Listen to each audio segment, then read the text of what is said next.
Week 4 of the fantasy football season. Here's a few defense DST units I looked at off the wire this week. The first one, the Los Angeles Chargers. They just made it on this list, 49%. They're owned and available in 51%. And this week, a good matchup coming up at the New York Giants. An offense that just can't move the football. We saw versus that Kansas City Chiefs defense, Russell Wilson, he was getting sacked left and right.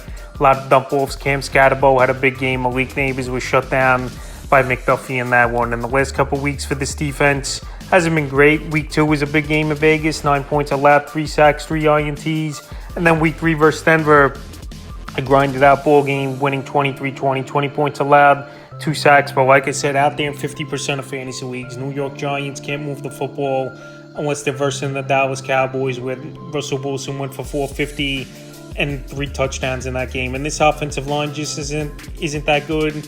And now it looks like Tyrone Tracy could be out a little bit with a shoulder injury, even though Cam Scatterbo so far this season has looked better than Tracy anyway. So with those factors and this Charger defense, even without Khalil Mack, I think they could go into New York, take care of business, and play good defense in that one, led by Derwin James in the secondary. The next DST is the Washington Commanders. So the Commanders took care of business in a blowout victory versus the Vegas Raiders in week 3. And their defense had a good ball game in that one. 24 points allowed, 5 sacks and a return touchdown. So this is a good unit. Obviously, Dan Quinn, he was a great defensive coordinator with the Cowboys and going back with the Legion of Boom of the Seattle Seahawks. And he has this defense playing hard as the head coach of this Commander team. And now they travel to Atlanta. And in week 3, Falcons couldn't get anything going, scoring 0 points in that one. And Michael Penix turned the football over a lot, and he just couldn't make his reads. So I think this Washington Commander defense could go into Atlanta, get to the young quarterback in Penix,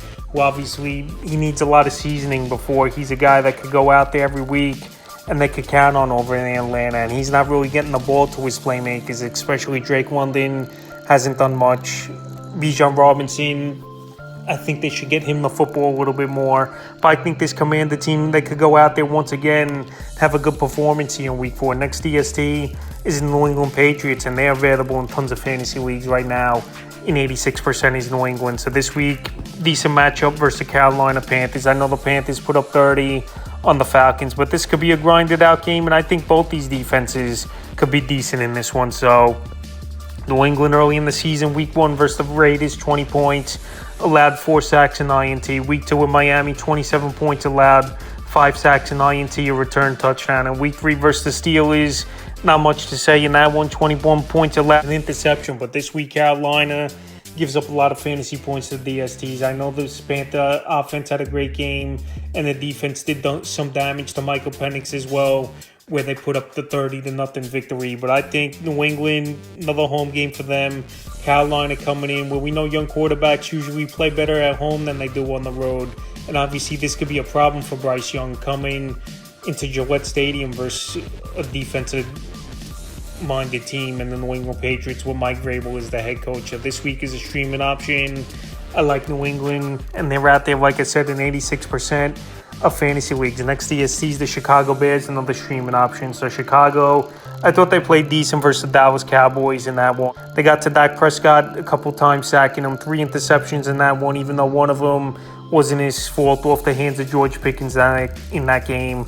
And believe it or not, 2 out of 3 games this year, this defense has been pretty decent. Week 1 versus the Vikings, 27 points allowed, a pick 6, 3 sacks. Week 2 with Detroit, obviously got the doors blown off, 52 points allowed in that one. And then week 3 versus Dallas, 14 points allowed, 2 sacks, 3 INTs, a fumble recovery in that game. So week 4 Vegas, this Raider offense, they put up some numbers, but in garbage time it was in that one at the Commanders, where Geno Smith, he's taken some big hits this season.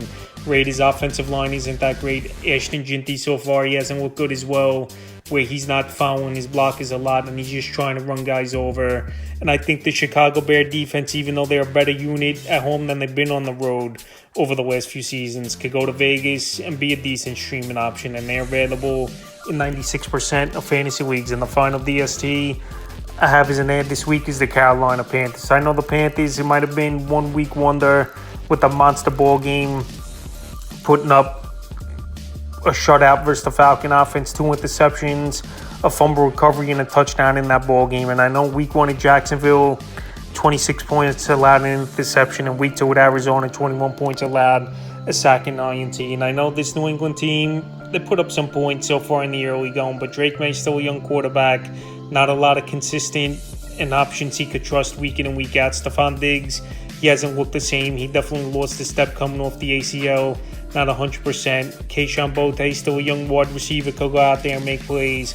And it looks like Hunter Henry might be the number one option in this passing game, but he disappears at times as well. So with all those factors and this Panther defense getting confidence after they shut down that Falcon offense in week 3, I think as a streaming option in New England in a grinded out game where it could be mid-teens to low 20s between these two teams, I think the Panthers as a deep league ad could be a decent waiver ad this week, available in 99% of fantasy leagues. That's a few defense DST units I have as ads for week 4 of the fantasy football season.